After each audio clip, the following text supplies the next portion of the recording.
शिक्षणासाठी आणि नोकरीसाठी फायदा करायचा असेल तर ईडब्ल्यूएस शिवाय दुसरा पर्याय नाही, हे समाजानं सुद्धा लक्षात घ्यावं. कशाला त्या बिनडोकाच्या काय काय कारण आहे काय? म्हणजे आमचं तर काय घरदार काढलं, आय माय बहीण काय ठेवलं नाही. इंग्रजापर्यंत माझा तर म्हणला, माझा डोळा काढला. माझा डोळा शाबूत आहे, पण ऑपरेशन झाल्यामुळे जास्त फडफडत आहे. हे आणखीन जास्त फडफडू नये बाबा, म्हणून चष्मा घातला. आता माझ्या चष्म्याची सुद्धा अडचण आहे. तो म्हणतो परळीचा चष्मेवाला, आवडलाय तर घेऊन जा.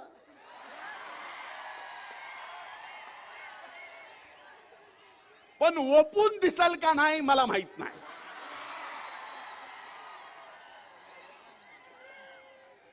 ओपून दिसायला पाहिजे ना. ओपून म्हणजे आपल्याला कळालं ना आपली भाषा. मग त्यांना जगत्याला वाचत असल की आपणच लय वाचाळ, समजायचं कारण नाही. मी तर बाबा हो,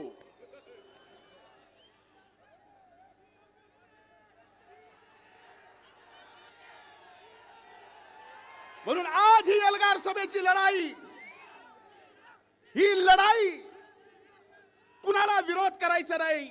आजही मराठा समाजाने ईडब्ल्यूएस घ्यावं, 10% वेगळं आरक्षण जे त्यांना दिलं ते घ्यावं. आम्ही सोबत आहेत. आम्ही खांद्याला खांदा लावून लढा दिला. मी 25 वर्ष मराठा आरक्षणासाठी लढलोय, सर्व जातीच्या आरक्षणासाठी लढलोय, आणि त्याचं रेकॉर्ड आहे.